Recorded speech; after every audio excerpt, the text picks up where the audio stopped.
आ जाओ, इस बॉडी में इनफाइनाइट पार्टिकल्स हैं, इनफाइनाइट पॉइंट मासेस हैं। ये जो फॉर्मूला है ये पॉइंट मास का है, ठीक है। तो ऐसे आप एक छोटा सा पॉइंट मास अज्यूम करो, उसका छोटा सा मास dm, इसका कोऑर्डिनेट पोजीशन वेक्टर r, ठीक है। तो जब इस बॉडी का सेंटर ऑफ मास निकालेंगे उसके कोऑर्डिनेट पोजीशन वेक्टर, तो आप लिखोगे dm r1 m into r पहले पार्टिकल का, फिर m इंटू r दूसरे पार्टिकल का, ऐसी इनफाइनाइट टर्म्स अपॉन पहले मास का dm दूसरे मास का dm, ऐसे चलते जाएगा। और इनफाइनाइट कंटिन्यूअस टर्म्स का एडिशन यानी इंटीग्रेशन। तो फॉर्मूला आ गया r dm अपॉन dm का integration. Done? Yes sir. Perfect, शाबाश। चलो तो रॉड से ही शुरू कर रहे हैं। सबसे पहले यूनिफॉर्म रॉड है, लेफ्ट हैंड ओरिजिन है, सेंटर ऑफ मास के कोऑर्डिनेट्स बताओ। लेंथ एल है, L/2, 0. L/2 हाँ। इंटीग्रेट करते जाओ, फटाफट फटाफट करते जाओ, आता है तो भी करते जाना फटाफट एकदम। फिर 0,0 lambda equal to lambda not 1 plus X by L. Lambda linear mass density, variable linear mass density, इसकी पोजीशन बतानी सेंटर ऑफ मास की, बताइए। हाँ देवांग, कुछ पूछना चाहते हो? नहीं सर, ठीक है सर। आपने सेंटर ऑफ मास भी पढ़ाया नहीं है क्या?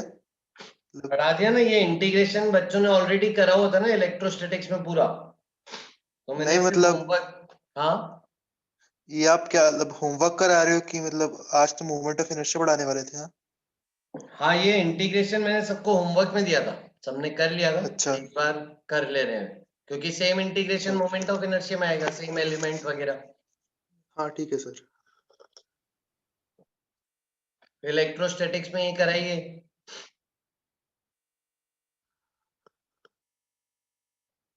आ जाओ, कोई बताते जाएगा मेरे को? 5L/9 5L/9.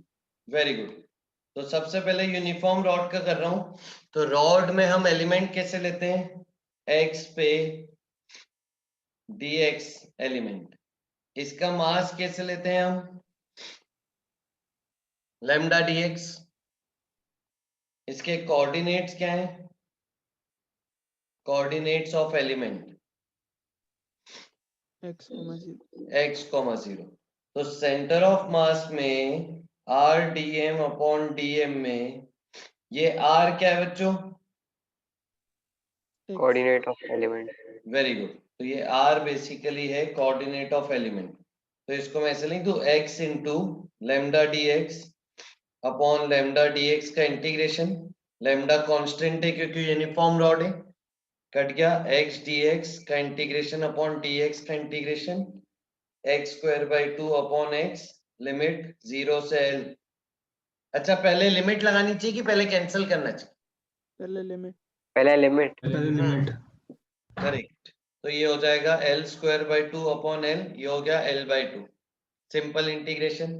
फिर अगर अपन नॉन यूनिफॉर्म रॉड के लिए करें तो सेम वर्किंग होगी, बस अब लैम्डा वेरिएबल हो चुका है, तो लैम्डा को आप कैंसिल नहीं कर सकते हो, बाहर नहीं निकाल सकते हो।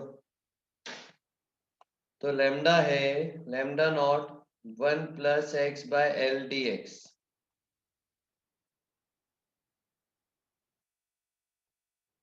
ठीक है, तो ये लैम्डा नॉट कट गया। अब देखिए हमारा इंटीग्रेशन क्या बन रहा है, x plus X D X plus X square by L D X whole upon D X plus X D X by L. तो ये इंटीग्रेशन ऐसे ही आ रहा है क्या, बताना मेरे को बच्चों।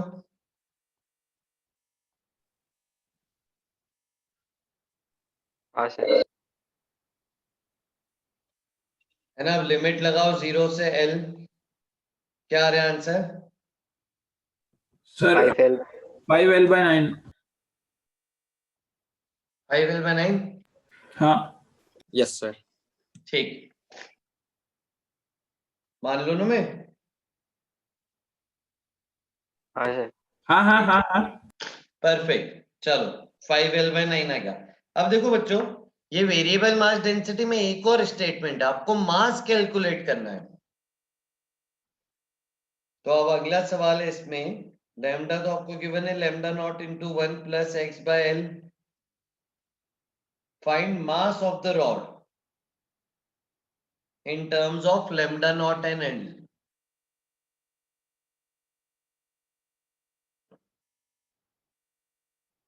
अब मास बताइए कितना रहे?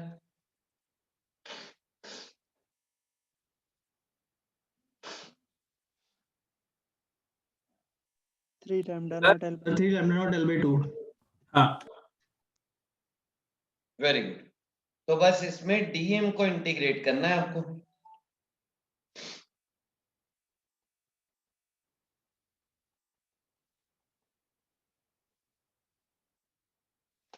तो क्या रहा है? 3λ0L/2, पक्का यही आ रहा है, फाइनल करें? हाँ सर। सर। ठीक है। तो रॉड का स्टैंडर्ड इंटीग्रेशन हमेशा हर जगह ऐसे ही किया आपने, इलेक्ट्रोस्टैटिक्स हो, ग्रेविटेशन में भी यही करेंगे, सब जगह ऐसे ही करते हैं। ठीक है। फिर नेक्स्ट अब आ रहे रिंग पे। चलो, तो एक आर्क एक, ठीक है, एक यूनिफॉर्म रिंग का हिस्सा, एक यूनिफॉर्म आर्क एक, सेंटर,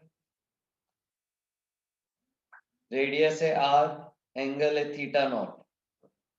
ठीक है, ये रिंग है आपकी, रिंग का आर के हिस्सा, थीटा नॉट एंगल की आर के। Find its coordinate of centre of mass. Centre is at origin.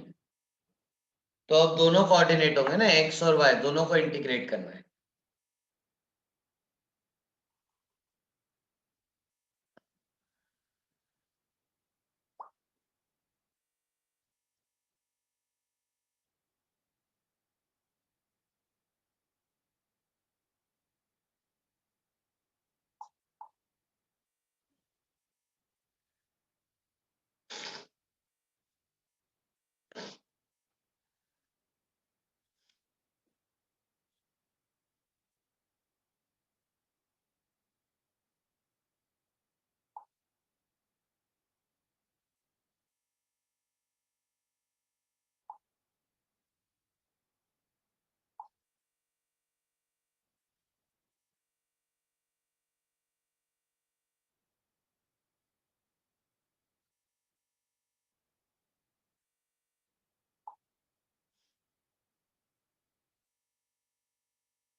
क्या हुआ?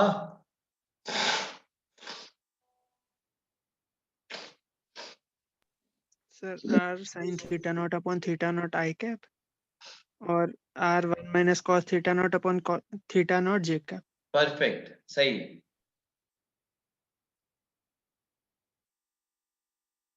यस सर ये आ रहा है। Very good.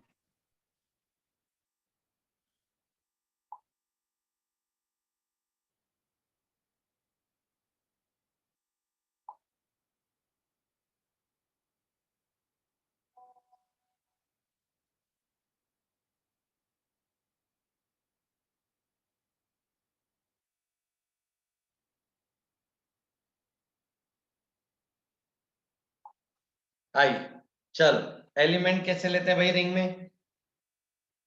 ये एक एलिमेंट लिया, क्या बोलते क्या है, कैसे एलिमेंट लेते हैं?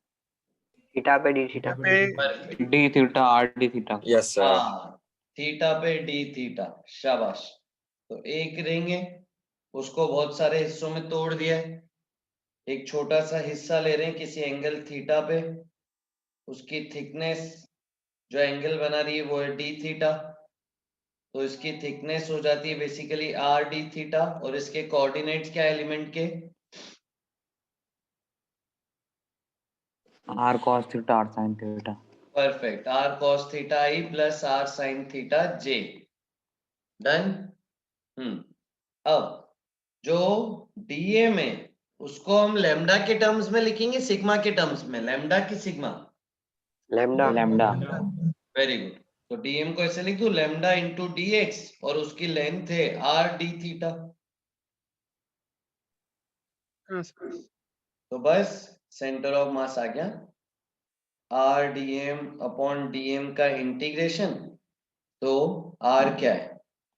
Are cos theta I plus R sine theta J into lambda R D theta upon integration of lambda R D theta.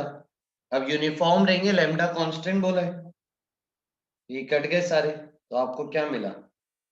Are common ले लीजिए, integration cos theta d theta i cap plus sine theta d theta j cap upon d theta का integration theta, limit 0 से theta naught. तो आपको finally coordinate of centre of mass मिलेगा r sine theta naught upon theta naught, x coordinate i cap, comma r 1 minus cos theta naught upon theta naught j cap. Done. हाँ sir, करो तो जरा quarter ring और half ring के लिए करो। Theta naught पाई ले लो पहले, हाफ रिंग, फिर थीटा नॉट पाई बाई 2 ले लो क्वार्टर रिंग। जल्दी बताओ।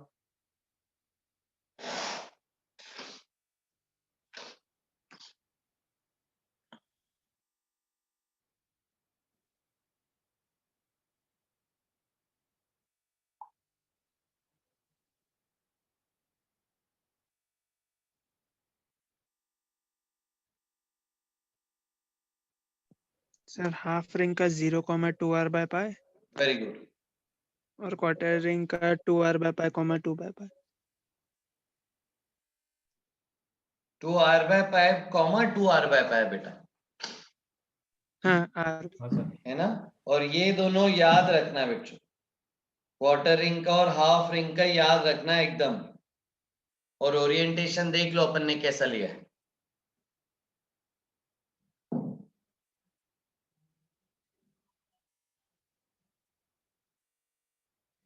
हाफ रिंग का सेंटर ऑफ मास यहाँ पे, क्वार्टर रिंग का सेंटर ऑफ मास यहाँ पे, ठीक है? हाँ, वो 2r sin theta by 2 upon theta किसका आता था? इसी का आ जाएगा ना, वो तो डिस्टेंस फ्रॉम ओरिजिन है। नहीं, उसमें तो एंगल आधा लेते थे ना, पूरे एंगल का। हाँ, मतलब वही तो बोल रहा हूँ, इसी का डिस्टेंस फ्रॉम ओरिजिन निकालो, करो। चलो, इसी का डिस्टेंस फ्रॉम ओरिजिन कैसे निकालोगे? इनका वेक्टर एडिशन। हाँ, उसका मैग्नीट्यूड निकालो ना बच्चे। देखो, अब मैं क्या बोल रहा हूँ आपको, मान लीजिए थीटा नॉट एंगल की आर्क है, तो सेंटर ऑफ मास ना हमेशा यूनिफॉर्म बॉडी के लिए लाइन ऑफ सिमेट्री पे रहता है। तो इस आर्क का line of symmetry is angle bisector,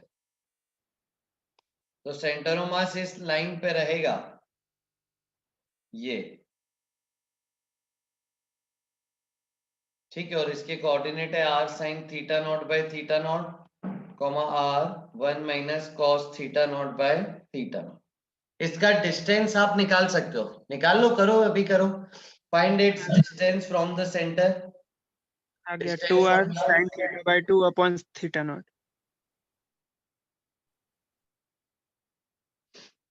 तो under root x minus x naught का स्क्वायर प्लस ओरिजिन ही है वो, तो डायरेक्ट डिस्टेंस फॉर्मूला ये लग जाएगा ना, r अपॉन थीटा तो बाहर आ जाएगा कॉमन, तो ये हो जाएगा अंडर रूट साइन का स्क्वायर प्लस 1 माइनस कॉस का स्क्वायर। कितना आ रहा है बच्चों ये?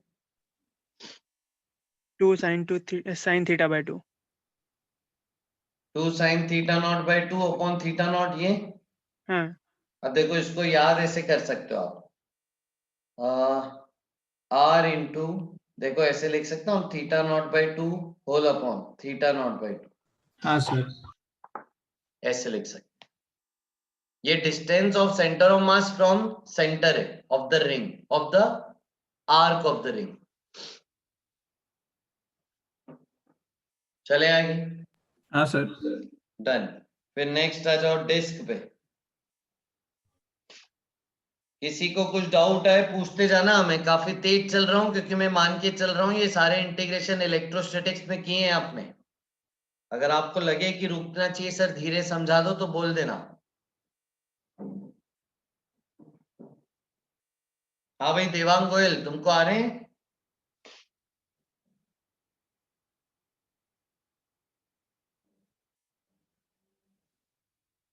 देवांग समझ। आ जाओ। हाफ डिस्क का निकालना है। इसमें डिफरेंशियल एलिमेंट कौन सा होता है? Sir semi ring circular. Ring. Very good. तो अपन बोल रहे हैं डिस्क बनी किससे? बहुत सारे रिंग को जोड़ते जा रहे हैं, रेडियस थोड़ा थोड़ा बढ़ाते जा रहे हैं तो डिस्क बन गई। तो हम यहाँ पे एक एलिमेंट जो लेते हैं वो ऐसा लेते हैं, स्मॉल आर रेडियस पे डी आर थिकनेस की एक हाफ रिंग। हाफ डिस्क का, फुल डिस्क का रेडियस आप मान लीजिए कैपिटल आर। ठीक है, अब देखिए, अब आप इस को बाहर निकालिए, एलिमेंट को बाहर निकालिए और उसको अलग से देखेंगे अगर, तो एलिमेंट बच्चों अपने आप में एक बॉडी है।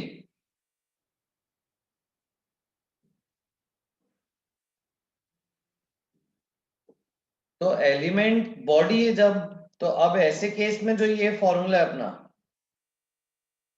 उसमें आर क्या हो गया? 2r by pi। हाँ, कोऑर्डिनेट ऑफ एलिमेंट तो नहीं लिखूंगा एलिमेंट, क्योंकि पूरा एक्सटेंडेड बॉडी है, इसका एक कोऑर्डिनेट थोड़ी है कोई।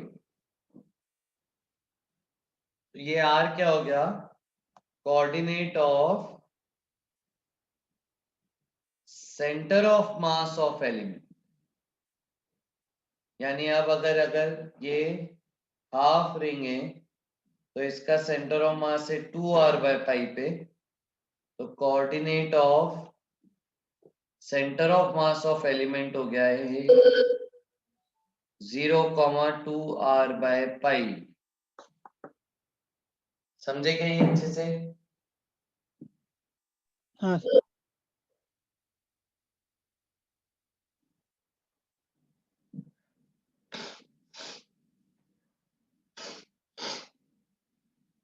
और डीएम कैसे लिखे बताओ इसको, रिंग का DM? Sigma into 2 pi r dr।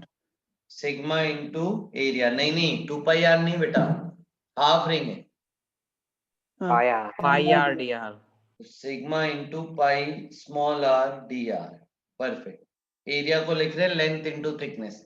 रखो जरा, डीएम की वैल्यू रखो और स्मॉल आर की जगह 2r by पाई रखो, इंटीग्रेट करो, लिमिट्स लगाओ 0 से capital R.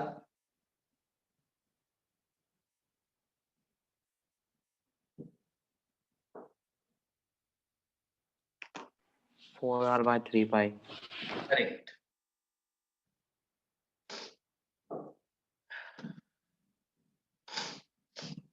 Four R by 3 पाई।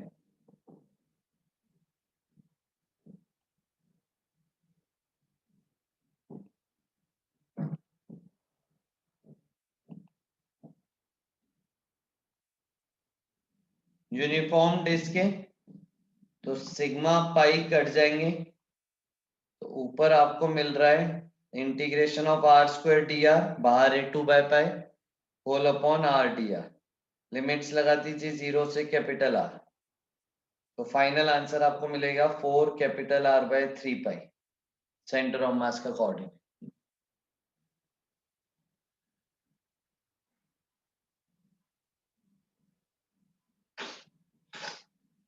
बताइए जल्दी बताओ। हाँ सर। Okay sir. शाबाश। फिर नेक्स्ट, तो रिजल्ट याद रखना है। हाफ डिस्क के उसका सेंटर ऑफ मास सेंटर से, ये तो याद ही करा हुआ है, रिजल्ट तो अपन ने, है ना, अपन सबने याद ही किया था। 4R by 3 पाई भी डिराइव भी कर। आ जाइए नेक्स्ट, किसके लिए करें? हॉलो कोन के लिए कर लेते हैं। चलो तो कोन में सबसे पहले तो मेरे को डायमेंशंस ऐसे डिफाइन करते हैं कोन में, और कोन का जो वर्टेक्स एंगल होता है थीटा ही कांस्टेंट मानते अपन, है ना, कांस्टेंट। तो स्लांट हाइट, हाइट और आर, तो रिलेशन क्या रहा इनमें यार? Capital R by H equal to tan theta, capital R by L equal to sin theta, capital H by L equal to cos theta. ठीक, आ जाओ। अब हॉलो कोन के लिए लिख रहे हैं, तो ये बना किससे होगा हॉलो कोन? एलिमेंट्स क्या क्या लें इसमें? रिंग है। रिंग्स, बिल्कुल सही बात है। तो हॉलो कोन पे एक ऐसी एलिमेंट ले रहे रिंग। इसका इलेक्ट्रोस्टैटिक्स में आया क्या कोई इंटीग्रेशन? नहीं सर। नो नहीं आया। तो ठीक है, ये वाला फिर अपन आराम से कर रहे, है ना।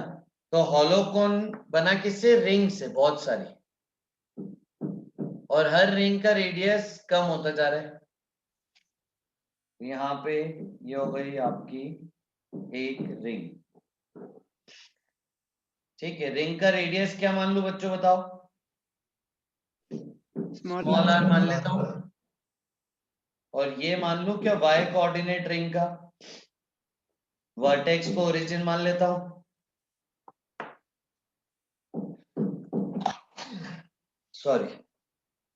अब हॉलो और सॉलिड में सबसे बड़ा डिफरेंस क्या है यहाँ पे?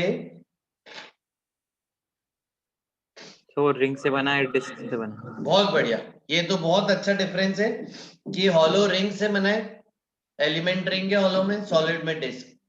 एक और बहुत बड़ा डिफरेंस है थिकनेस का। यहाँ पे थिकनेस कैसे मानी जाए? सबकी अलग होगी। मतलब थिकनेस जैसे ऊपर लिख रहे थे ना बेटा हर्षित, dx, हाँ हाँ हाँ, एक में। फिर उसकी लिखी एलिमेंट पे रिंग में dr d थीटा, फिर डिस्क में अपन ने r पे dr ली थिकनेस। यहाँ पे थिकनेस क्या ले? तो उसका भी कंपोनेंट लेना पड़ेगा। हाँ वो उसका थीटा में। मतलब देखो, सुनना मेरी बात, है ना, यहाँ पे मास है क्या? और डीवाई ले लेंगे। डीवाई ले लेंगे ना यहाँ तो। गलत, डीवाई। dy नहीं ले सकता हूँ बच्चों, सर वही मैं आपको सर बता रहा हूं। डीएल। क्या इस जगह पे मास है क्या? नो नहीं। सर। हॉलो है ना, तो यहाँ पे आप ये थिकनेस लेके कर ही नहीं सकते ना, यहाँ पे तो मास ही नहीं है बच्चों। हाँ थीटा पे डी हाँ थीटा। सर। तो मास सारा सारा स्लांट सरफेस पे है बच्चों, और थीटा नहीं ले सकता हूँ ऋषि, क्योंकि थीटा तो कांस्टेंट ले रहे हैं अपन। जितने भी ट्रायंगल बनेंगे ऐसे सारे सिमिलर ट्रायंगल्स होंगे वर्टेक्स से मिला के। Sir DL. हाँ, तो थिकनेस होगी स्लांट हाइट के अलोंग, स्मॉल एल पे ये dl,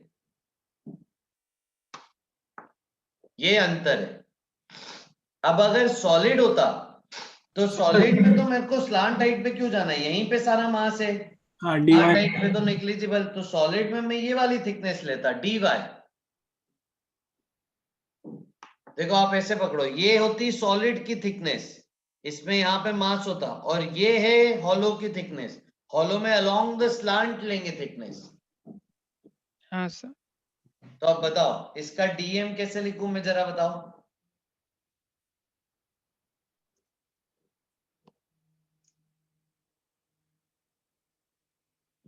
सिग्मा लू rho 2 pi r sir 2 pi sir dl हाँ सिग्मा इंटू एरिया यानी sigma into length into thickness. चलो बताओ sigma length 2 pi small r into thickness dl। Correct. और coordinate of centre of mass बोलो तो element का centre y 0, comma -1। हाँ मतलब नीचे वाली एक्सिस पॉजिटिव ही मान लो, अभी माइनस में जा नहीं रहे तो 0, y ले लो।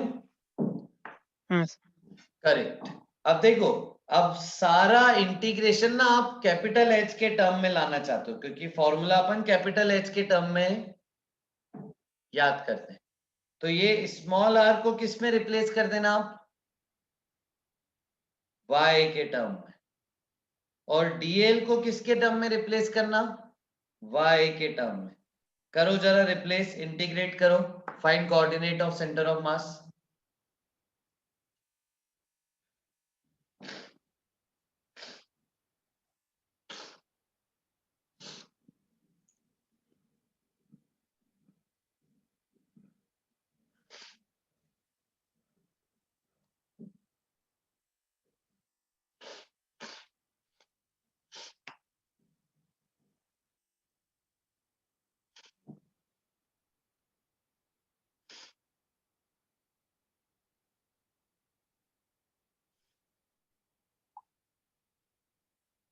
सर आपने ओरिजिन ऊपर लिए है तो coordinate of centre of mass 0, y क्यों लिखा?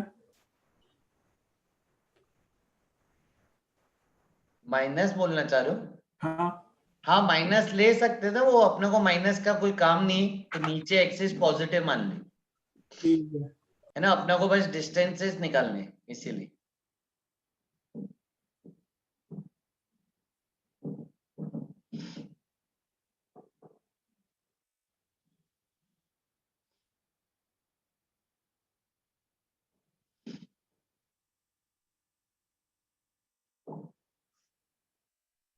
Sir 2/3h। सही, 2 capital H/3 correct. Theta constant है बेटा, थीटा कैंसिल हो जाएगा इसमें।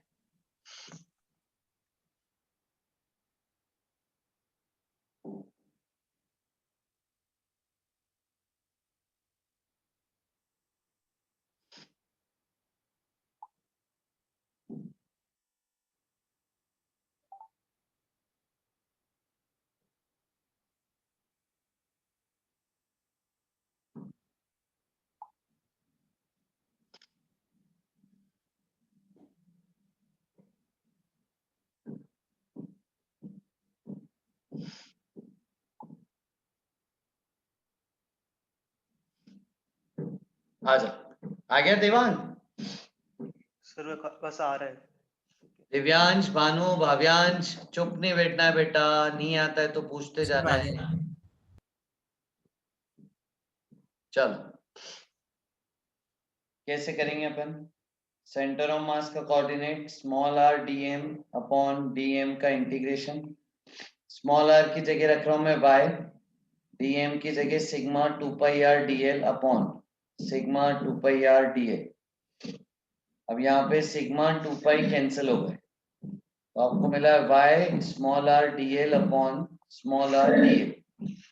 अब सब कुछ को y में लेके आना है तो अपन को साफ साफ दिख रहा है r अपॉन y है tan थीटा, तो r को लिख देंगे y tan थीटा, और l sorry y upon l है cos थीटा, तो y को लिख देंगे l cos थीटा। चलो ऋषि dy क्या हो जाएगा? Sir L dl cos theta. Very good बेटा, क्योंकि थीटा कांस्टेंट है, थीटा को नहीं डिफरेंशिएट करना। तो ये सारा इंटीग्रेशन रखोगे ना, और tan थीटा cos थीटा जो भी आएंगे ऊपर नीचे से कैंसिल होने, तो आपको मिलेगा ऊपर y square dy upon y dy का simple integration, y cube by 3 upon y square by 2। Limit लगा दो 0 से कैपिटल H, तो आपको फाइनली आएगा 2h/3। तो 2h/3 वर्टेक्स से, अपन तो बेस से चाहते हैं, बेस से याद करते हैं। तो h माइनस 2h/3 आंसर आ जाएगा h/3 फ्रॉम बेस।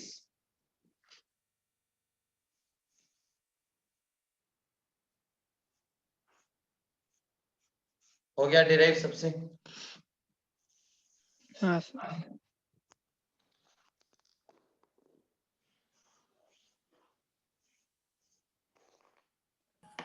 सर हाँ सर इसमें अपन बेस को 0,0 मानकर फिर हाँ कोई एक रिंग मान के उसको अपन 5 पे d5 ले लिया, मान लिया, तो वैसे कर सकते हैं? क्या फाइ? कुछ भी नहीं, थीटा की जगह अपन ने 5 ले लिया, थीटा तो वही रहने दिया। हाँ कर सकते हैं, बट उसमें थीटा मतलब तुम कोन की इनहेरेंट प्रॉपर्टी यूज नहीं कर रहे हो। तुम कोन की इनहेरेंट प्रॉपर्टी ये कि ये वाले सिमिलर ट्रायंगल्स आ रहे हैं सारे, ये ट्रायंगल सिमिलर है, ये ट्रायंगल सिमिलर है, ये ट्रायंगल सिमिलर है। तुम बोल रहे हो कि मैं यहां से लेके ऐसे करके ऐसे मानू कुछ एंगल फाइ पे डी फाइ, हाँ तो हाँ और उलझा ही रहे हो ना अननेसेसरी। फिर तुम स्लांट हाइट लाओगे, तुम्हारे लिए राइट एंगल ट्रायंगल तो बन नहीं रहा है, तुम ऐसे स्लांट हाइट पे ला रहे हो ट्रायंगल, हाँ सर। है ना। फिर उसमें अलग दिक्कत है। कर तो सब सकते हैं, करने में कोई दिक्कत नहीं। इंटीग्रेशन तो एकदम बेसिक फंडामेंटल लॉ है ना, कैसे भी इंटीग्रेट करो आंसर तो यही आएगा, ठीक है सर। है ना। हाँ चलो बच्चों आ जाओ, फिर नेक्स्ट सॉलिड कोन पे बताओ जरा। सेम चीज रिपीट होगी, बस आप थिकनेस कौन सी लोगे ये बता दो। dy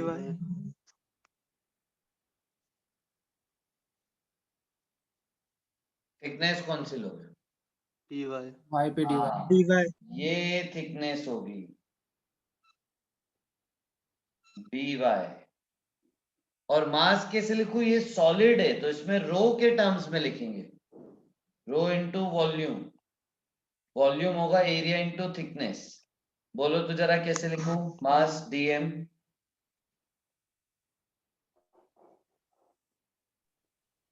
correct. हाँ सर। करो सॉलिड कोन का इंटीग्रेशन करो, same procedure.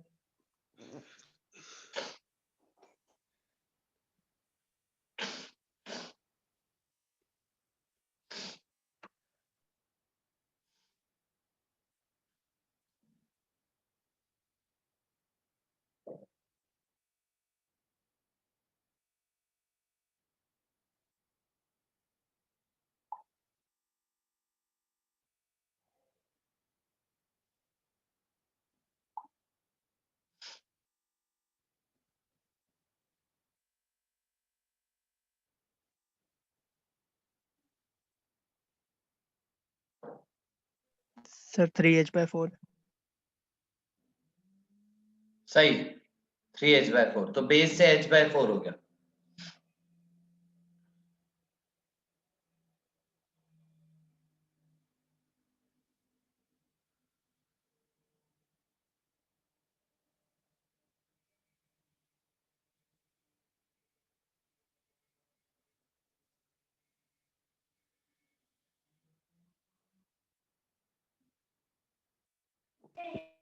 Yes sir 3h/4 आ गया। Correct, very good. सेम अपन ने वर्टेक्स को ओरिजिन माना, तो सेंटर ऑफ मास अपना है r dm अपॉन dm का इंटीग्रेशन। r की जगह आएगा y,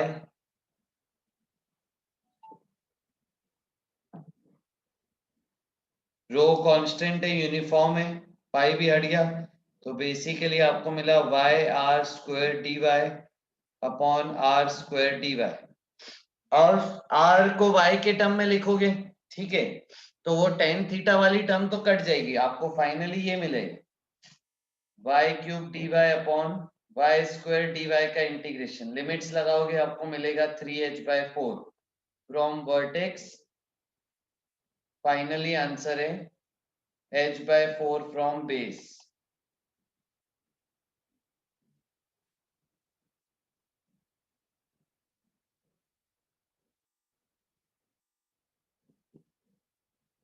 बताइए।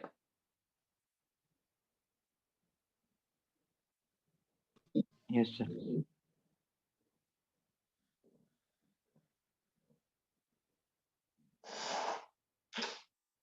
डन? कोई डाउट है किसी को? पूछो, ऋषि पूछो। नहीं सर, आ गया।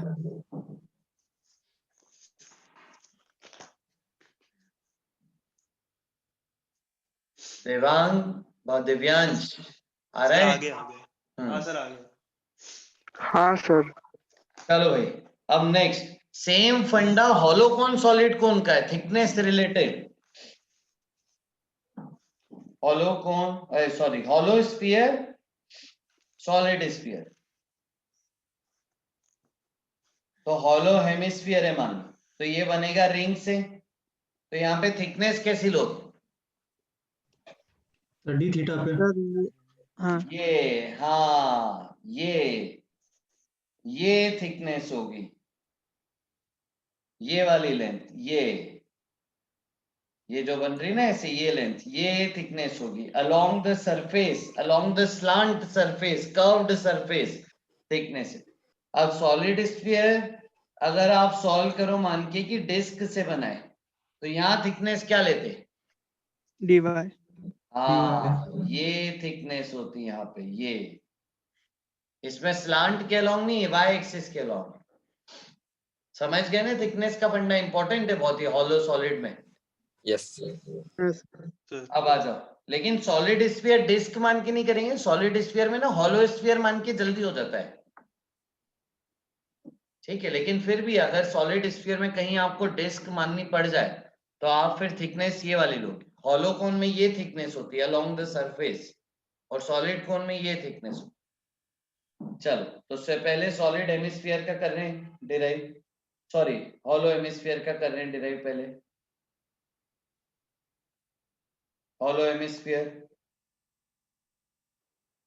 जिसका पूरा रेडियस है कैपिटल आर, ये बना हुआ है काफी सारी रिंग से। अब यहां पे ऋषि जो तुम बोल रहे हो ना, वो वाला इंटीग्रेशन यहां पे आएगा, ये थीटा। हॉलो स्फीयर का आई थिंक इलेक्ट्रोस्टैटिक्स में किया है आपने। हाँ सर।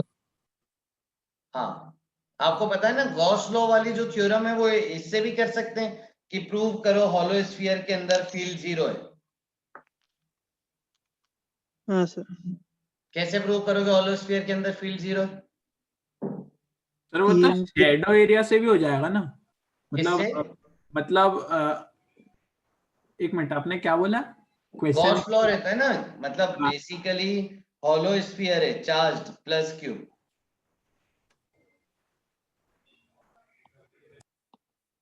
उसमें भी आप ना ऐसे करके कर सकते हो, ठीक है। वैसे बहुत बड़ा इंटीग्रेशन हो जाता है, करने का मतलब नहीं है, ठीक है, तो उससे बताने का भी कोई मतलब नहीं, बट फिर भी बता रहा हूँ हॉलो स्फीयर की सारी बातें आप रिंग लेके डिराइव करते हो।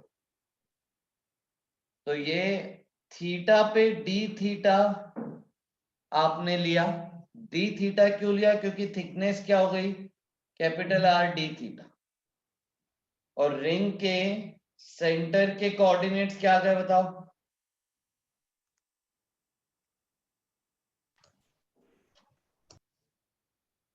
बताओ रिंग के सेंटर के coordinates. Sir r cos theta half sin theta. हाँ, coordinate of centre of mass of element r cos theta comma r sine theta. और मास कैसे लिखूंगा मैं रिंग का? Sigma into 2 pi small r into thickness r D theta. अब radius of the ये बताइए, अरे ये कोऑर्डिनेट गलत बता रहे हो यार तुम। हाँ वही सर। आर वही कॉस थीटा कैसे आएगा? 0 आर sin जीरो थीटा है ना? हाँ सर, वो तो कॉर्नर पे हो जाएंगे सर उसके। हाँ चलो, अब स्मॉल आर बताओ, रेडियस ऑफ एलिमेंट।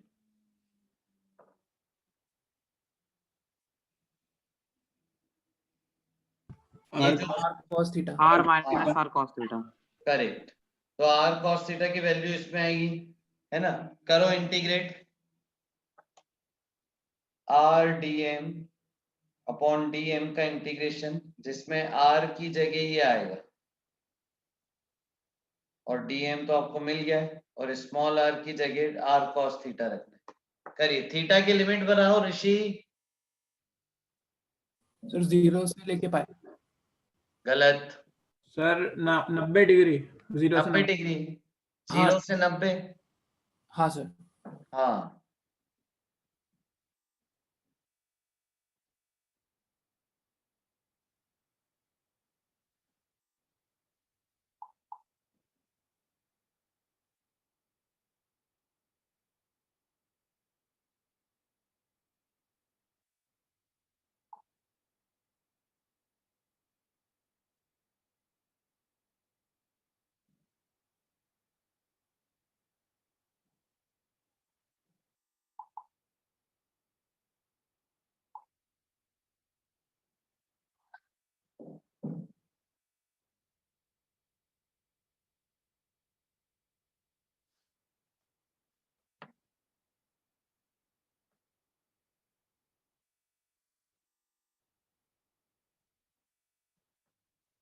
आई,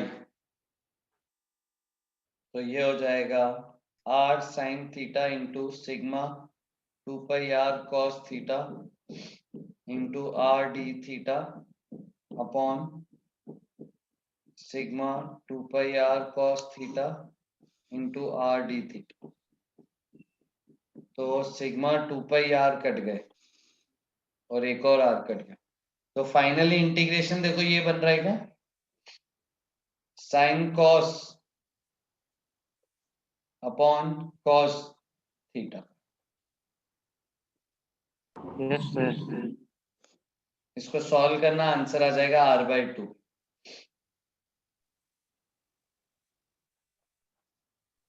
हाँ तो हॉलो हेमिस्फीयर का सेंटर ऑफ मास r/2 पे।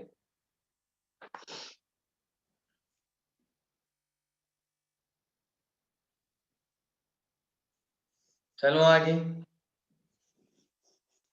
Yes sir. हाँ sir. Sir I, next solid पे आ जाते हैं, इसको छोटा कर देते हैं।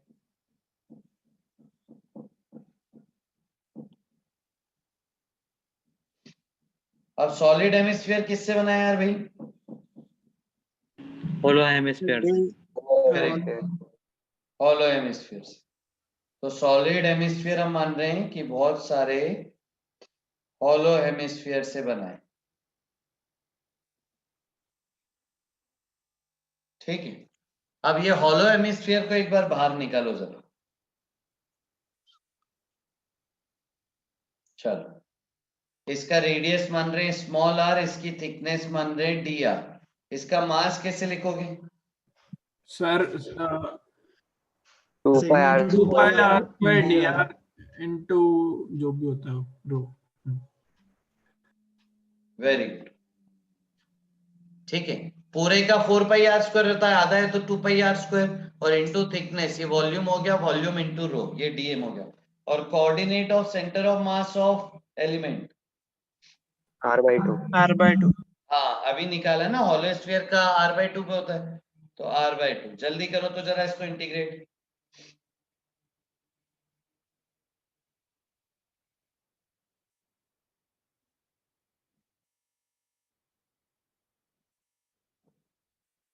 Sir 3r/8।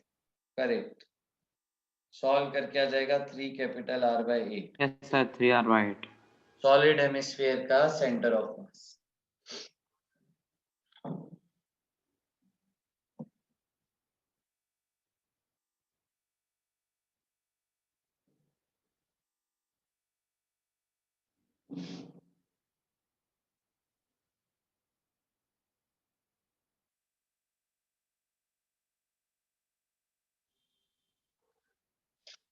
शाबाश बच्चों, शाबाश। आ गया सबका, चलूं आगे?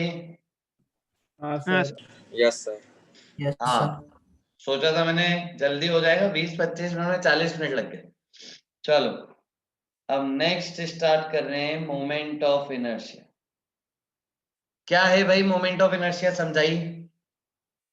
Distribution of mass along the axis of rotation, about the axis of rotation. वो तो मास इस पे डिपेंड करता है, moment of inertia. Moment of inertia क्या है? तो वो तो किसी भी बॉडी को किसी एक्सिस के अबाउट घूमने में जो डिस्टरबेंस होता है वो होता है moment of inertia. Resistance, sir mass की एनालॉजी नहीं, रोटेशनल डिस्टरबेंस मोशन है। डिस्टरबेंस डिस्टरबेंस क्या, Disturbance. रेजिस्टेंस बोलो ना।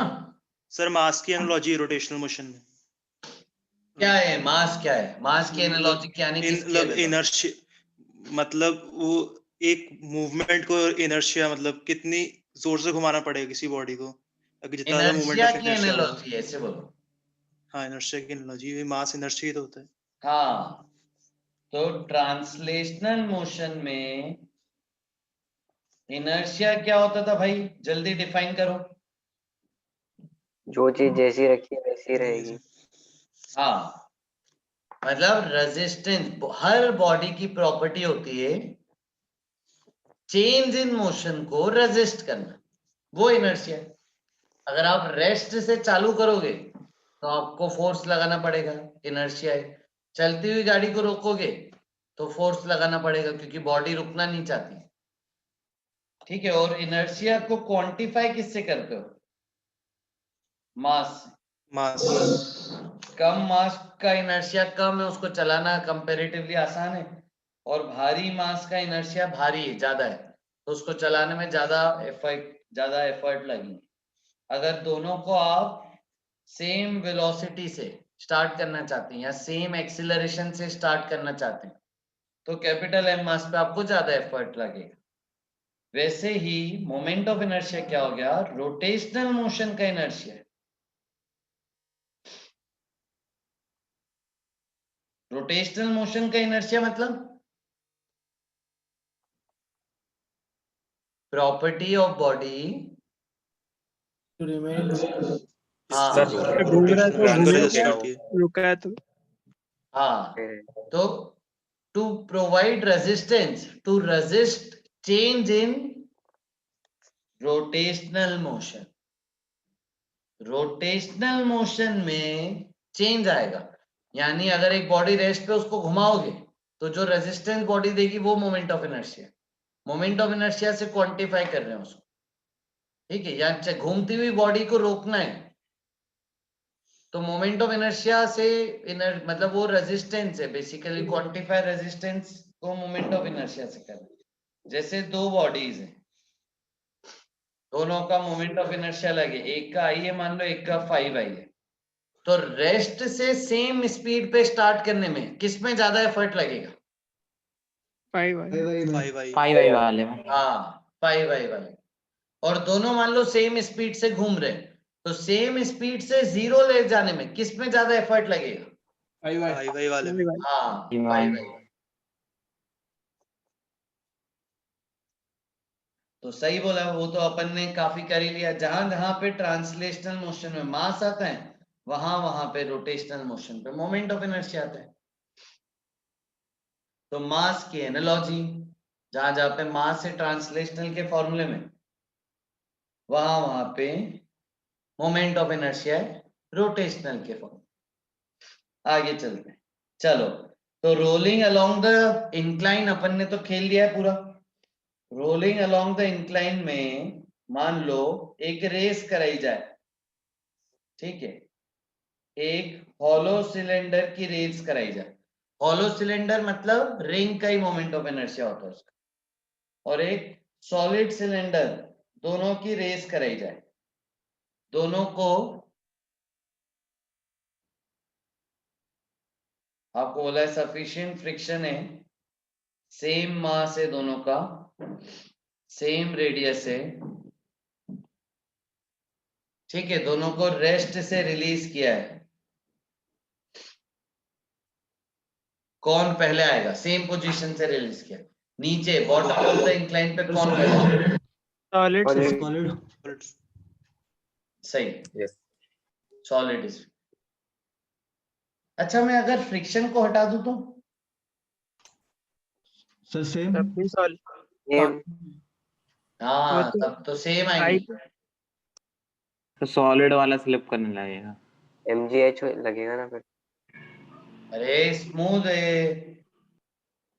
स्मूथ है तो मैं दोनों क्या तो करेंगे, कैसे आएंगे, केवल दोनों सीधे सीधे आ सर जाएंगे। ट्रांसलेशन में करेंगे सीधे सर सीधे घिसते घिसते आ जाएंगे जी साइन थीटा से, रोल थोड़ी होंगे।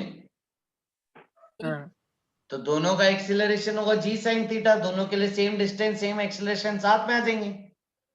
सर हाँ, लेकिन अपन ने देखा था कि रिंग को रोटेट करने के लिए फ्रिक्शन की जरूरत नहीं पड़ती है। वो तो जब एक्सटर्नल फोर्स हो, वो भी टॉप पॉइंट पे तब। ठीक है। एक स्पेसिफिक केस था वो, हमेशा थोड़ी। हाँ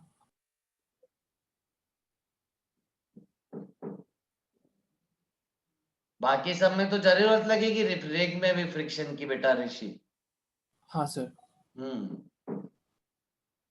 अब यहां पे अगर मैं सफिशिएंट फ्रिक्शन कर रहा हूं तो क्या होगा?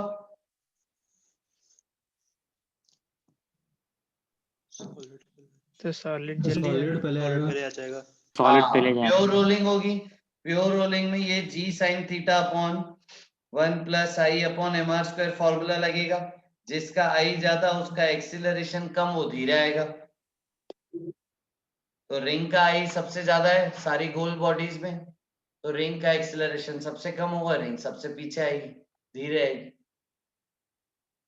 अब मेरे को ऐसे ही समझाओ बिना फॉर्मूला यूज किए कि दोनों पहले रेस्ट पे थे, दोनों को घुमाना है, किसमें घुमाने में ज्यादा एफर्ट लग गया? हॉलो में। हॉलो में। हॉलो में। हॉलो में। हाँ, तो पोटेंशियल एनर्जी ज्यादा यूज हो गई उसमें, बोल सकते हैं रोटेशन में। बिल्कुल। एनर्जी ज्यादा यूज हो गई घुमाने में हॉलो स्फीयर में। इसलिए उसको ट्रांसलेशन काइनेटिक एनर्जी कम मिली। बिल्कुल सही, इसीलिए उसको ट्रांसलेशनल एनर्जी कम मिली। परफेक्ट, क्योंकि मोमेंट ऑफ इनर्शिया ज्यादा था। ऐसे ही लॉजिकली सोच रहे, मोमेंट ऑफ इनर्शिया का मतलब समझ रहे कि मोमेंट ऑफ इनर्शिया ज्यादा, तो उसको घुमाने में ज्यादा एफर्ट लग गया। तो घुमाने में ज्यादा एफर्ट लग गया तो ट्रांसलेशनल में एफर्ट कम गया, तो वो धीरे आ गई।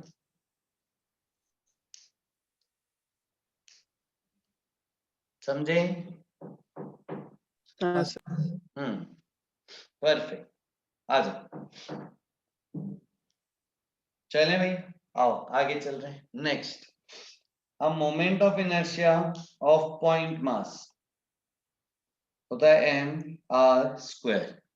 ठीक है, आर क्या है? आर है परपेंडिकुलर डिस्टेंस फ्रॉम एक्सिस। ठीक है, आ जाओ। जैसे एक्स वाई जेड तीन एक्सिस हैं और पॉइंट के भी कोऑर्डिनेट है एक्स नॉट, कुछ कोऑर्डिनेट चलो एक्स वाई जेड है। तो अगर मैं आपसे बोलूं एक्स एक्सिस के अबाउट परपेंडिकुलर डिस्टेंस क्या होगा पार्टिकल का? Perpendicular distance from x axis particle का? Sir root y square plus plus z square का root. Perfect, under root y square plus z square का रूट। तो moment of inertia of particle about X axis आप बोलोगे small m into perpendicular distance का square. ऐसे ही y axis के about z axis के about निकाल सकते हैं।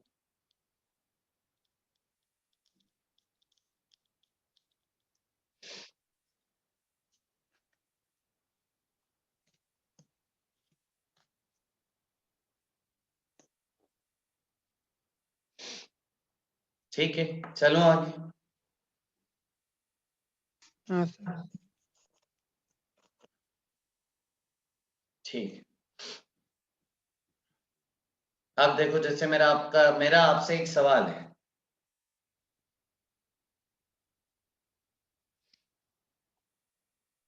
हटा दो ये सब। हाँ सर। Yes sir.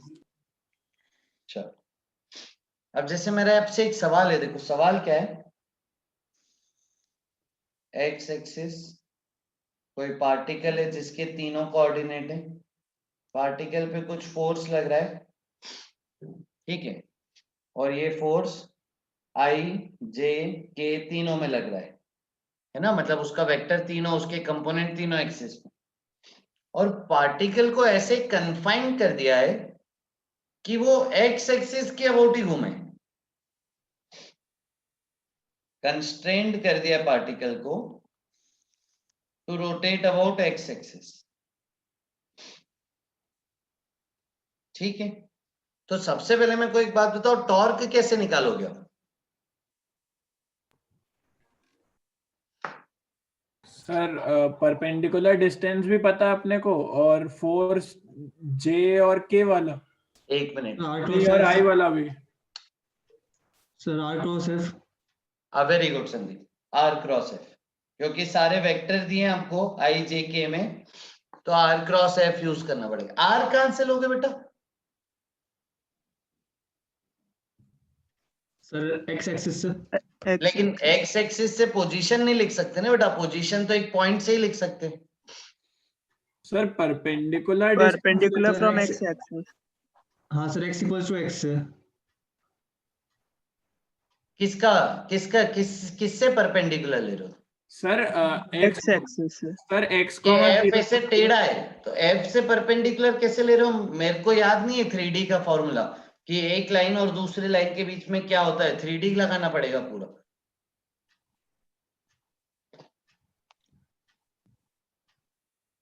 दो लाइन है भी स्क्यूड लाइंस, एक्स एक्सिस ऐसी है, फोर्स ऐसा है, इनके बीच में परपेंडिकुलर डिस्टेंस। सर ये एक्स बोलना क्या इक्वल्स चाह टू रहे एक्स हो? इसका sages, x equals to force x। Into perpendicular distance, तो फोर्स पे परपेंडिकुलर मारो ना, पॉइंट से क्यों परपेंडिकुलर डिस्टेंस ले रहे हो? मोमेंट ऑफ इनर्शिया थोड़ी निकाल रहा हूं मैं, टॉर्क निकाल रहा हूं। सर एक्सेलरेशन को इंटीग्रेट करके। अरे एक्सेलरेशन कहां से आ गया भाई? Sir force is equal to mass into acceleration. अरे क्या कर रहे हो? ये फोर्स के कोऑर्डिनेट दिए आई जे के में, फोर्स का वेक्टर दिया है, पॉइंट के कोऑर्डिनेट दिए, टॉर्क कैसे निकालो? आर क्रॉस एफ से। अब आर कहां से लूं मैं? Sir x equals to x से इसका पोजीशन वेक्टर निकाल लेते बी अरे का। पोजीशन वेक्टर एक लाइन से थोड़ी होता है, पॉइंट से होता है। सर ओरिजिन के about very position good vector. Arshit बेटा, ओरिजिन से ले लो, यानी एक्स एक्सिस पे कोई भी पॉइंट के अबाउट आप ले सकते थे, जैसे ये ओरिजिन है तो ये पोजीशन वेक्टर हो गया। ठीक है, अब ऐसे आपने किया, टॉर्क आपका क्रॉस प्रोडक्ट लेने के बाद आई जे के तीनों में आ गया। अब क्या करें? सर अब क्या करें मतलब? क्या ये टॉर्क एक्सेप्टेबल है? नहीं सर, क्यों बेटा वेदांत? वो तो रोटेट कंस्ट्रेंट लगाना है एक्स एक्सिस के अबाउट। वेरी गुड, तो टॉर्क फिर क्या लोगे आप? सिर्फ आई और जे में। नहीं यार, जे में क्यों यार? टॉर्क तो सिर्फ एक्स एक्सिस सिर्फ आई के में। अबाउट होता है। सर जे और के में लेंगे केवल। सर एक्सियल वेक्टर है, एक्सिस के अबाउट होता है, एक्सिस एक्स हाँ, हाँ, एक्सिस हाँ, है, हाँ, तो हाँ। सिर्फ ओनली टॉर्क का एक्स कंपोनेंट ही लेंगे फाइनली। ठीक है सर। तो मैं ये बताना चाह रहा हूं कि आपको ऐसे कॉम्प्लिकेट कर सकते हैं चीजें, कि आपको पोजीशन दी है जहां पे फोर्स लगा रहे हैं, फोर्स का वेक्टर दिया है, फोर्स आ गया 3D में आई जे के में, पोजीशन भी आई जे के में, सॉल्व किया पूरा क्रॉस प्रोडक्ट, टॉर्क भी आ गया आई जे के में। अब फाइनली कंस्ट्रेंट लगा के रखा है कि एक्स के अबाउट घूमना है, तो एक्स के अबाउट घूमना है तो आपके लिए टॉर्क तो एक्सियल वेक्टर है, तो टॉर्क एक्स वाला ही काम आएगा। वो कुछ तो एक्सटर्नल फोर्सेस से ये कैंसिल करवा देंगे, या फिर ऐसे रॉड वॉड कर देंगे कनेक्ट पी पॉइंट पे, ताकि रॉड इसके अबाउट घूमे तो ये कैंसिल हो जाएंगे। आ रही बात क्या कहना चाह रहा हूं मैं? हाँ सर। सर हाँ सर। सर अपन x इक्वल्स टू एक्स जो है वो लाइन नहीं बोल रहा, मैं बोल रहा हूँ कि x इक्वल्स टू एक्स जो कोऑर्डिनेट है उससे इसका पोजीशन वेक्टर निकाल लेते p का। सिर्फ y और z में रह जाएगा फिर। अरे तो तुम तो लाइन लाइन बोल रहे थे इतनी देर से, नहीं point sir, x equals to X coordinate. ये नहीं बोला था तुमने पहले? सर ये रिकॉर्ड हो रहा है, रिकॉर्ड हो रहा है, झूठ नहीं बोल सकते तुम। सर हाँ सर लेकिन मुझे उससे- समझ में नहीं आया सर, एक और बता दीजिए, मतलब पहले क्वेश्चन बता दीजिए, था क्या क्वेश्चन? कुछ नहीं है बेटा, क्वेश्चन ये है कि अगर एक्स एक्सिस के अबाउट घुमाना है तो टॉर्क का बस एक्स एक्सिस का ही कंपोनेंट लेना पड़ेगा। ठीक है, अब एक्स एक्सिस के अबाउट घुमा रहे हैं, पॉइंट है P, X Y Z, P point के अबाउट घुमा दिया, पी पॉइंट को एक्स एक्सिस के अबाउट घुमा दिया, तो आप क्या लिखोगे formula, torque equal to I alpha. इसमें ये टॉर्क कौन से डायरेक्शन का होना चाहिए दिव्यांश? सर वो अपन तो एक्सियल वेक्टर निकालेंगे ना एक्स एक्सिस से कर्ल हाँ करके। बट तुम्हारा आर क्रॉस एफ करके तीनों में है, मान लो तो आई टॉर्क आ गया आई कैप भी 2i आएगा, प्लस आई कैप भी 3j आएगा। प्लस 4k, हाँ है सर ना? आई कैप ही आएगा। हाँ तो बस वही बोल रहा हूँ कि टॉर्क का फाइनली जो एक्सेप्ट करोगे इस फॉर्मूले में वो सिर्फ आई कैप वाला लोगे। हाँ सर।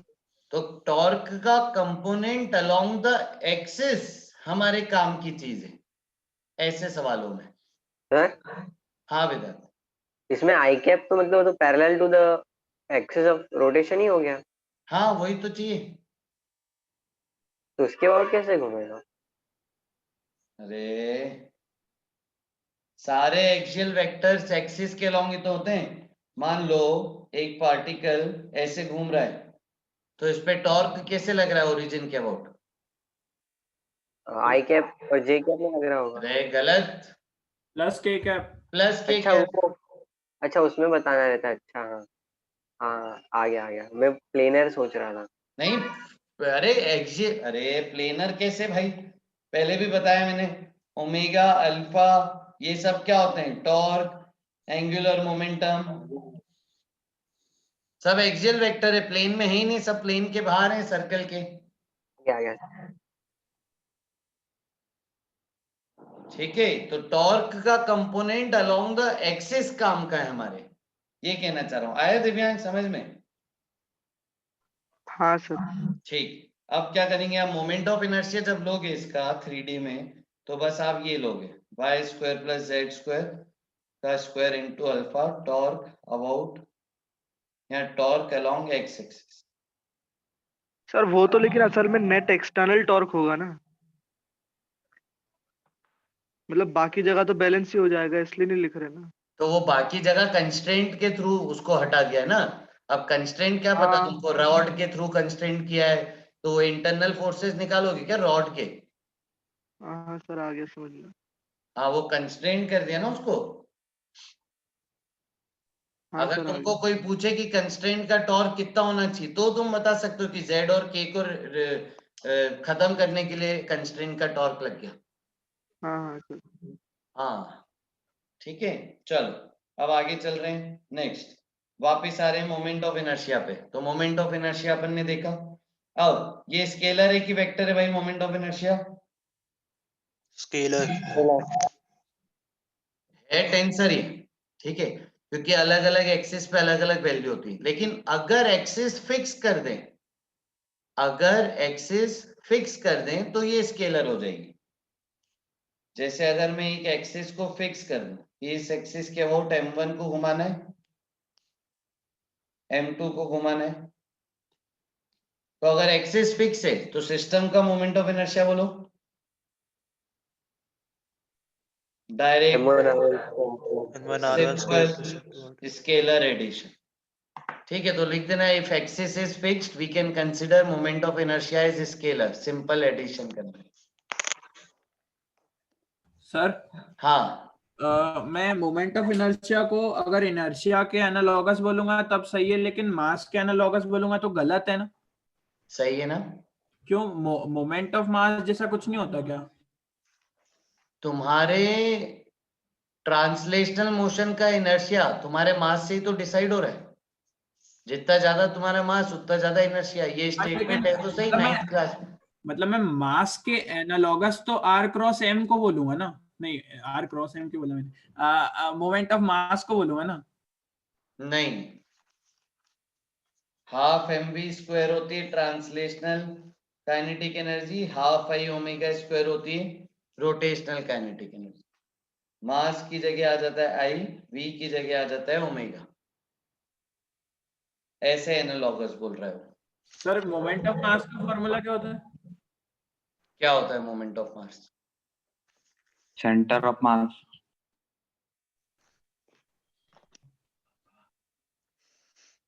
वो सेंटर ऑफ मास के अबाउट मास मोमेंट थे, उन सबका वेक्टर एडिशन 0 होता है।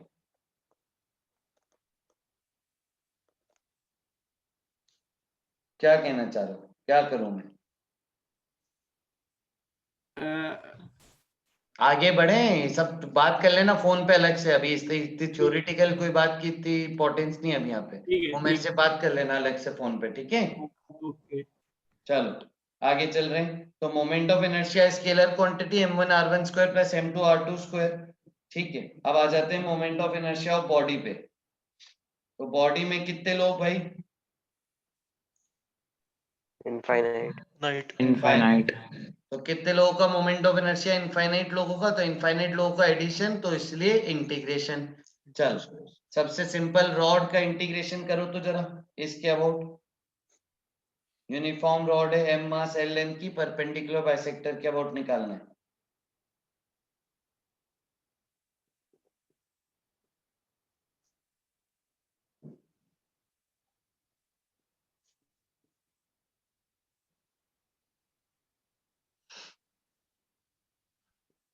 तो कैसे करेंगे? एलिमेंट लिया x पे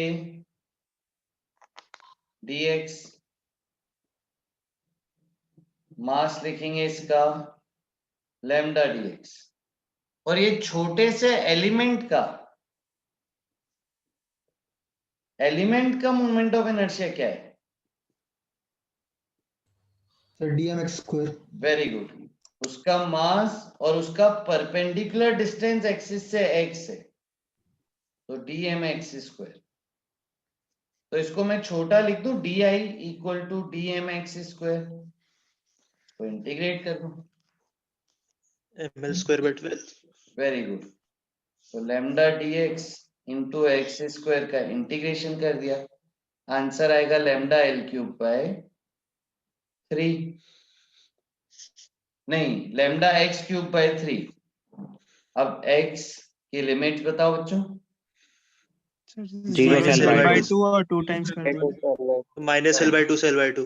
हाँ, अब यहाँ पे लिमिट लगाने की दो थॉट प्रोसेस है, दोनों अपन समझ लेते। पहली थॉट प्रोसेस की सर लिमिट लगाओ 0 से L by 2 एंड लास्ट में डबल कर दो, कि आपने इतने हिस्से का निकाल लिया, और क्योंकि इसे डबल दो हिस्से हैं सिमेट्रिक, तो इनटू डबल कर देना। और दूसरी थॉट प्रोसेस है माइनस L by 2 से L by 2 लेने पे पूरी कवर हो जा रही है ना। दोनों थॉट प्रोसेस याद होनी चाहिए, दोनों जरूरी है। कभी कभी क्या होता है ना, कभी कभी आपका इंटीग्रेशन ऐसा आता है कि x की पावर 4/4 आ गया बाय चांस, तो माइनस L by 2 से जब L by 2 करने जाते हैं तो वो 0 ही आ जाता है आंसर। देखो तो 0 आ रहा है क्या ऐसे? Yes sir. हाँ सर, हाँ, तो ऐसे केसेस में फिर कौन सी लिमिट्स लगाते हैं? 0 से L by 2 0 से करके L by 2 डबल कर और देंगे। फिर आखिरी में डबल जरूर करेंगे। करो सॉल्व, आंसर बताओ क्या आ रहा है? ml square bye ml square by 2। Square by 12। हाँ, ये बेसिक कैसे आ जाएगा? Lambda L cube by 12, lambda को लिख दोगे total mass upon total length, तो आ गया ml स्क्वायर बाय 12। डन, चले आगे। हाँ हाँ सर। सर। यस किसी को सर। कोई डाउट अभी तक बताओ?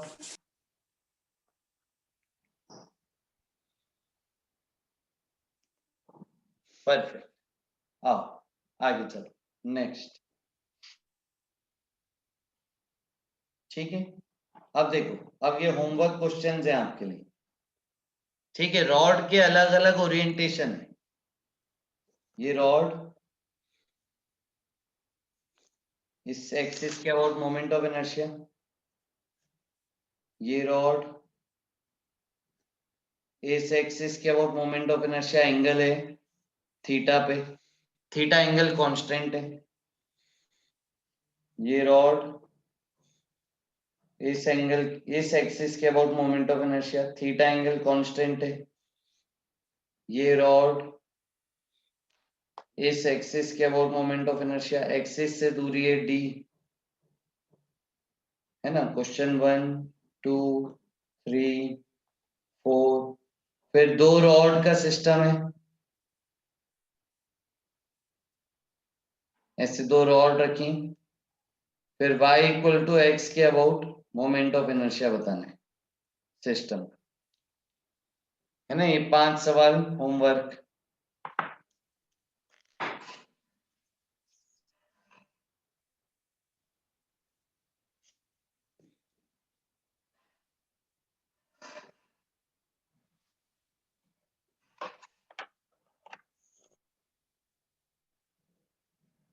सर हम्म, थीटा वाले इसमें क्वेश्चन में अपन जो एक्सिस है उसको उसके भी कंपोनेंट ले सकते हैं ना? नहीं नहीं ले सकते? नहीं नहीं नहीं नहीं ले सकते। तो फिफ्थ बताता में हूँ। दोनों रॉड अलग अलग एल है ना? फिफ्थ में, हाँ फिफ्थ में बोथ रॉड का मास m और length l, both rod identical. Sir अभी उसने कंपोनेंट का क्या पूछा? हाँ वही बता रहा हूँ, वही बता रहा हूँ। आ जाओ, अब सवाल है मेरा आपसे, सवाल है ना कि भाई रिंग का moment of inertia centre axis के अबाउट, ये क्रॉस में बना रहा हूं, मतलब क्या बना रहा हूं? उससे पास Z कर रही एक्सिस है। के। Z axis. एक्सिस पर पेंड। हाँ मतलब अपनी एक्सिस प्लेन के परपेंडिकुलर है।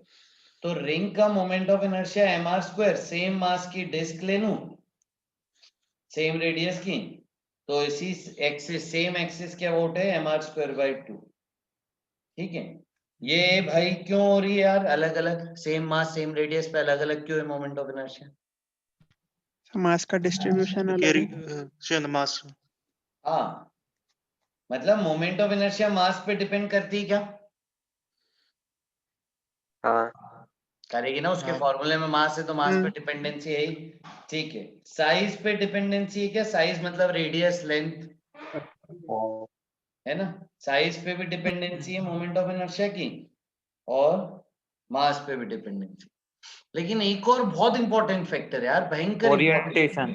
ओरिएंटेशन, सही बात है। Mass distribution about axis.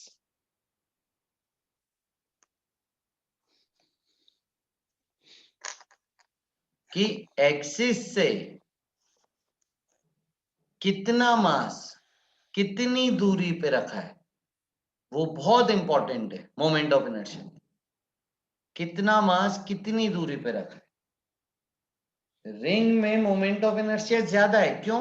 क्योंकि सारा मास एक्सिस से मैक्सिमम दूरी पे रखा है, कैपिटल आर रेडियस पे रखा है सारा मास। और डिस्क में देखो, थोड़ा मास एक्सिस पे ही, थोड़ा मास एक्सिस से दूर जाते जा रहा है, फिर दूर जाते जा रहा है, फिर दूर जाते जा रहा है, ऐसे। तो डिस्क में सबसे ज्यादा दूरी पे तो बहुत ही कम मास रखा है। डिस्क में सारा मास कहाँ है अभी? ऑलमोस्ट सारा मास कहाँ है? एक्सिस के करीब से बढ़ता जा रहा है मास, यानी यहाँ पे पास पास भी मास है एक्सिस के, और एक्सिस के पास ज्यादा मास है तो मोमेंट ऑफ इनर्शिया कम है। कम आएगा। एक्सिस से दूर ज्यादा मास है तो मोमेंट ऑफ इनर्शिया ज्यादा है। ज्यादा। तो ऐसा आप देखोगे ना, हॉलो लोगों का, हॉलो जितने भी लोग हैं उनका मोमेंट ऑफ इनर्शिया उनके सॉलिड कंपैरिजन से ज्यादा आता है। हॉलो का मोमेंट ऑफ इनर्शिया ज्यादा आएगा, क्यों ऐसा? Yes sir. सर कोने पे मास रहता है। मास दूर दूर है। यस हाँ सर।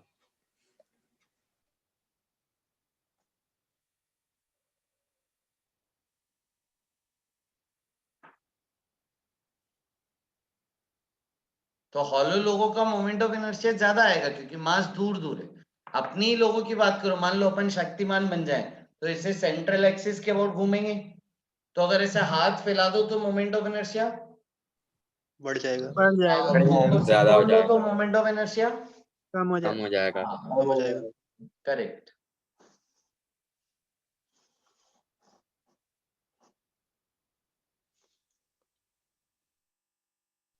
एक और देखो, इसका बहुत बढ़िया एग्जांपल है। चलो अब हॉलो कॉन का मोमेंट ऑफ इनर्शिया कितना है बच्चों? इस एक्सिस के mr²/2। mr²/2। mr²/2। और डिस्क का ये वाली एक्सिस जो सेंटर से पास हो रही है और एक्सिस परपेंडिकुलर टू डिस्क है, sir M are square by mr²/2 same क्यों आ रहे हैं? क्योंकि मास डिस्ट्रीब्यूशन सिचुएशन सेम है। मास Correct. डिस्ट्रीब्यूशन। बिल्कुल। Yes sir. आप हॉलोकोन को पिचका दो, आपको प्रॉपर परफेक्ट यूनिफॉर्म डिस्क मिलती।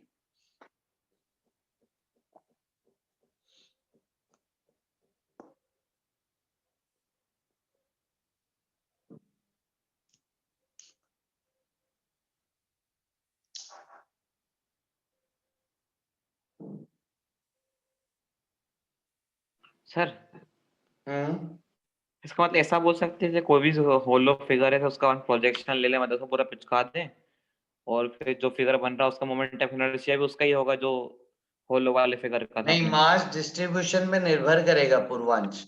यहाँ पे मास डिस्ट्रीब्यूशन सेम इसलिए आ जाता है क्योंकि डिस्क के जो एलिमेंट्स हैं वो रिंग है और हॉलो स्फीयर के भी जो एलिमेंट्स हैं वो रिंग है। मतलब डेंसिटी मैच होनी चाहिए पूर्वांश, हर बार नहीं बोल सकते ऐसा। ठीक है सर। सर जैसे रिंग और सिलेंडर का सेम होता है हाँ, तो उसमें भी ऐसा। उसका कारण बताता हूँ, वो बाद में आते हैं। ठीक है, आइए नेक्स्ट आगे चल रहे हैं फिर। ठीक है, अब देखो, अब ये बच्चे ने एक डाउट पूछा कि क्या सर मैं ऐसे कर सकता हूं कि ये एक्सिस है, मान लो ये बॉडी है, तो मैं एक काम करता हूँ एक्सिस के कंपोनेंट ले लेता हूँ। मैं एक काम करता हूँ बॉडी को एज इट इज रहने देता हूँ, एक्सिस को तोड़ देता हूँ, axis cos theta axis sine theta, उन दोनों के अबाउट निकाल के ऐड कर देता हूँ। ऐसा कर सकते हैं क्या? ये पूछ रहा था तेजस्वी।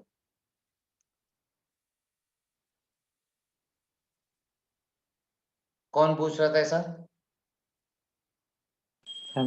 हाँ, पूर्वांश, वेरी गुड। क्या ऐसा कर सकते हैं पूर्वांश? नहीं कर सकते। क्यों?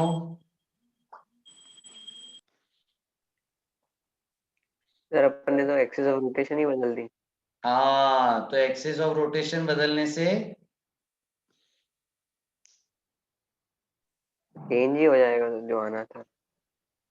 एक्सिस ऑफ रोटेशन बदलने से सर हर पॉइंट की परपेंडिकुलर डिस्टेंस बदल जाएगी ना। वेरी गुड, मास डिस्ट्रीब्यूशन ही बदल जाएगा। तो बॉडी का तो लेकिन ले सकते हैं ना कंपोनेंट, मतलब। हाँ ठीक है, अब बॉडी का कंपोनेंट कैसे लेना है देखो, बॉडी का कंपोनेंट कैसे लेना है। ये एक एलिमेंट ऐसे, चलो इसको टेढ़ा करके देखते हैं पहले।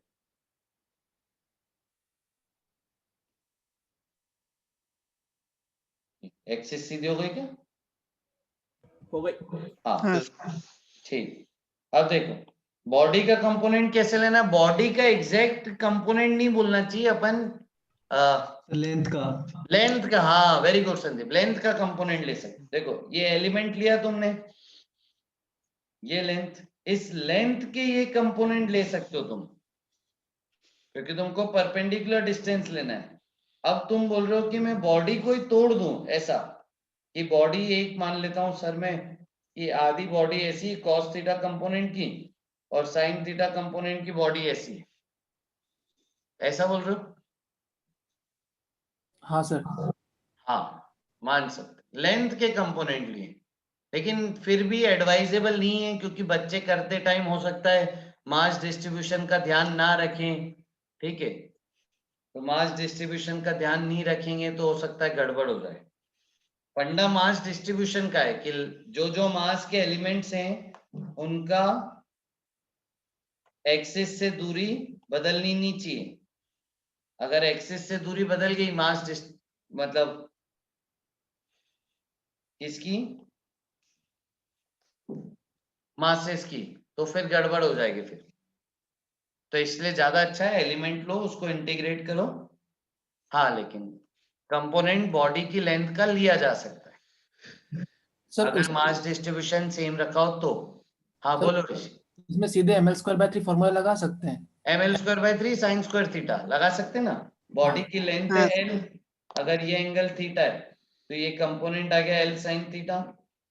तो ml square sine square theta by 3 ये आंसर हाँ सर। है ना। बट फिर भी ये मतलब बच्चों को बोलना ऐसा है कि बच्चे फिर मास डिस्ट्रीब्यूशन कभी अगर मास डिस्ट्रीब्यूशन सेम है तो बॉडी की लेंथ के कंपोनेंट ले सकते। ठीक है, हाँ सर। चलो आगे चल रहे हैं फिर नेक्स्ट। अब डिस्क की बात करें तो रिंग की बात करेंगे ना, अब तो रिंग पे आ गए। हाँ, रिंग का मोमेंट ऑफ इनर्शिया निकालना है इस एक्सिस के अबाउट r स्क्वायर स्क्वायर करो मार स्क्वायर एक डीएम मास ले लेता हूं, तो moment of inertia of element बोलो dm r m into r square. इसको इंटीग्रेट करेंगे। अब हर एक एलिमेंट के लिए यहाँ पे क्या सेम है, आर r एक्सिस से दूरी, तो वो आर बाहर आ जाता है और डीएम का इंटीग्रेशन हो जाता है एम, तो मोमेंट ऑफ इनर्शिया हो गया एम आर स्क्वायर।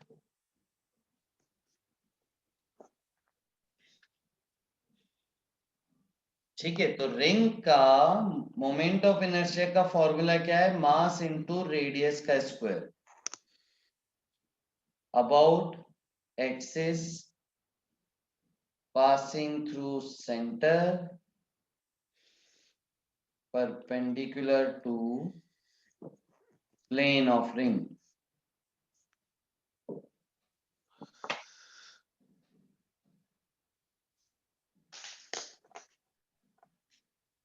चले आगे।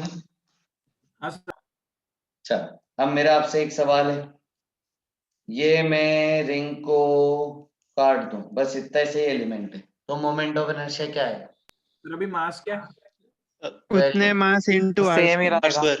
वेरी गुड, उसका फॉर्मूला mass सेम inverse। ही रहेगा, फॉर्मूला सेम ही रहेगा, बस मास किसका आ जाएगा, इतनी सी लेंथ का मास। मतलब यहां पे मैं ये सिखाना चाह रहा हूं कि अगर एक्सिस सेम है,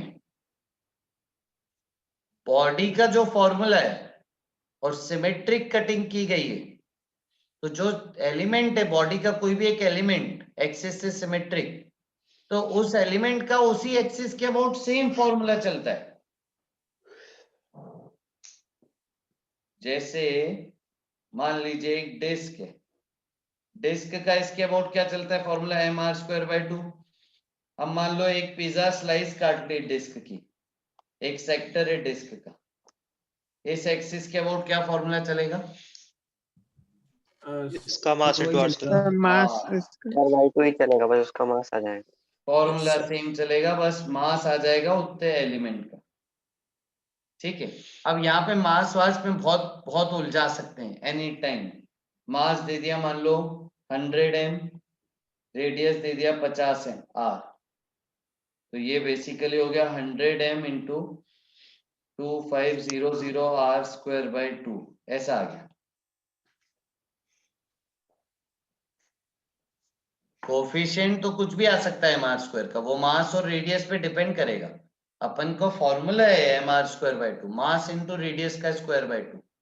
अब मास कितना है वो देखना पड़ेगा हर बार। सर इसी में हम लोग जैसे किसी एक्सिस मतलब जो स्लाइस है इसके एज पे निकालना होता है, तो अपन simple m are square add कर सकते हैं क्या अभी भी? नहीं, पहले सेंटर ऑफ मास से निकालना जरूरी है।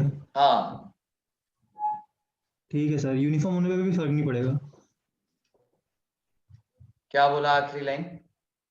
सर ये मतलब यूनिफॉर्म में तो ऐसा नहीं कर सकते थे, वो पूछा था। यूनिफॉर्म होने से भी फर्क नहीं पड़ेगा, मतलब निकालना पहले सेंटर ऑफ मास ही पड़ेगा हर बार। हाँ, पैरेलल एक्सिस थ्योरम में तो सेंटर ऑफ मास देखना ही पड़ेगा हर बार।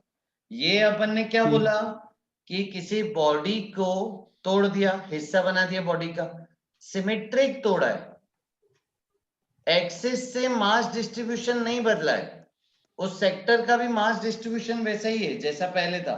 ये सेक्टर है, इसका मास डिस्ट्रीब्यूशन एक्सिस से ऐसा था, बाद में भी सेक्टर है, उसका मास डिस्ट्रीब्यूशन ऐसा ही है। तो सेम बॉडी का कोई हिस्सा हो सेम एक्सिस के अबाउट, तो फॉर्मूला सेम लगा सकते हैं।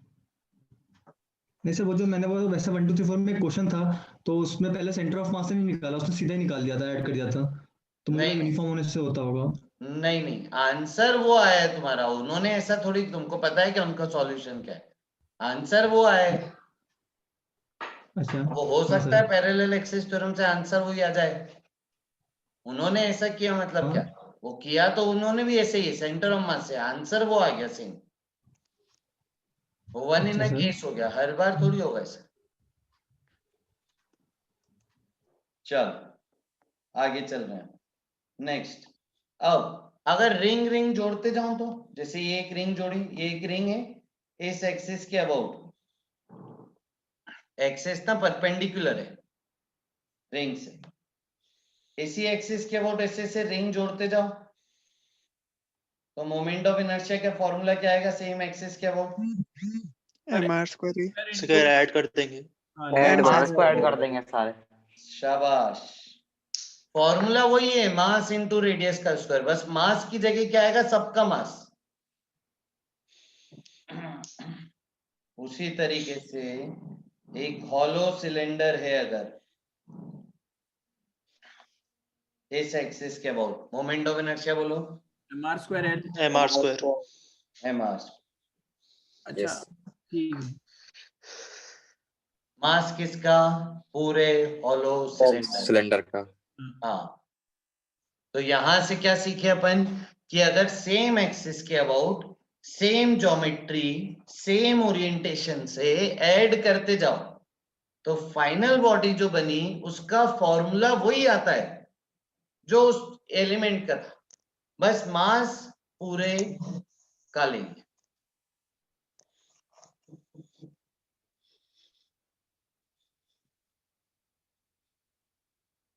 समझ गए? हाँ सर। हाँ सर करेक्ट।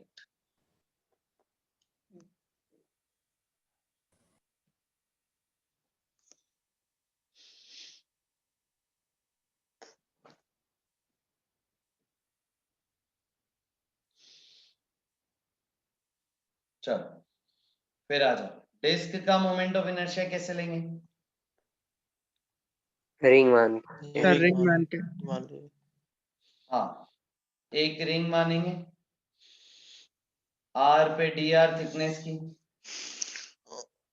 और फिर उसके बाद रिंग का मोमेंट ऑफ इनर्शिया लिखेंगे सेम एक्सिस के about, moment of inertia of ring बोलो element, m are square dm dm into r square.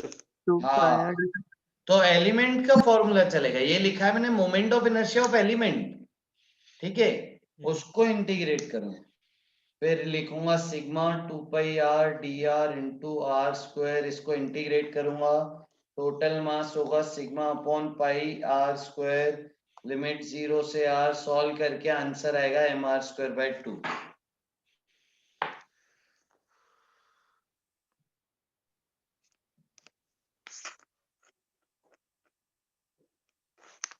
हाँ सर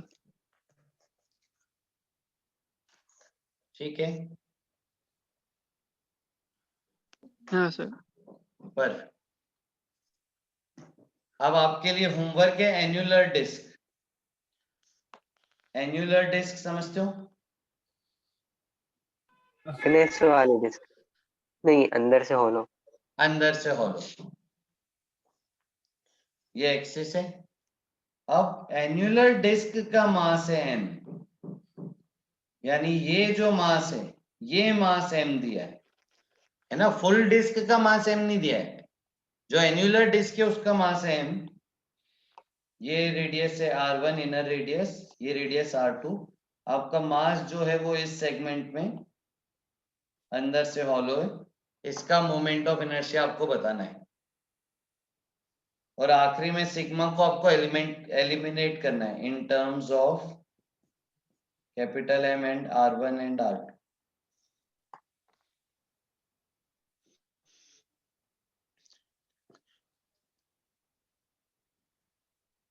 सर अभी बताना। नहीं, होमवर्क है ये। आज सुबह कितनी देर चली थी आपकी क्लास? 3 सर, घंटे। 3.5 घंटे। 3.5 घंटे चली थी। हाँ सर। Yes sir. चलो फिर मेरे को ज्यादा लंबी नहीं लेनी चाहिए। अगर सुबह आज 1-1.5 घंटा चली होती तो मैं एक्सटेंड करता यार। चलो ठीक है, फिर अभी के लिए इतना ही, अपन नेक्स्ट क्लास में कंटिन्यू करेंगे। सर डाउट डिस्कस हैं? डाउट O2 कर लेते हैं। ऑटो डिस्कस कर लेते हैं। हाँ सर। ऑटो कल ही कर लेंगे अभी, फिर यार तुम्हारी क्लास बहुत हो गई ना, फिर आज भी इतनी क्लास हो तो क्या मतलब, तुम पढ़ लो आज। सर तो खत्म ही हो जाएगा ना। सर कल शाम को है क्लास कोई? नहीं नहीं सर। नहीं देखते सर। कल कर लेंगे, ऑटो के ज्यादा है नहीं, ऑटो थोड़ी देर के लिए कल क्लास करके कर लेंगे। सर कल आप वो भी बता दोगे क्या सर, आपने वो बोला था ना 1 2 3 4 के वर्क पावर एनर्जी और फ्रिक्शन के क्वेश्चंस आप बताओगे वाली हो करना है। गए आप लोगों के? सर नहीं, आपने आपने बोला था ना कि आप selecting बताओगे, आपने Yes, तो सर, आप सारे भेजोगे। मत करना। अरे मैंने बोला था सेंटर ऑफ मास हो जाए तो मेरे को बता देना, मैं भेज दूंगा। हाँ सर, हो गया, सेंटर ऑफ मास हो गया सर, सेंटर ऑफ हाँ तो रोटेशन। व्हाट्सअप कर दो एक, मेरे को याद रहेगा, फिर सबको ही भेज दूंगा मैं। Okay sir. ठीक है सर। ठीक है, चलो फिर कल मिलते हैं। Okay bye. Thank you sir. Thank you, Thank you, thank sir. You, bye bye bye thank you sir. Bye, thank you, thank you sir. Thank you, bye bye Nice. Bye.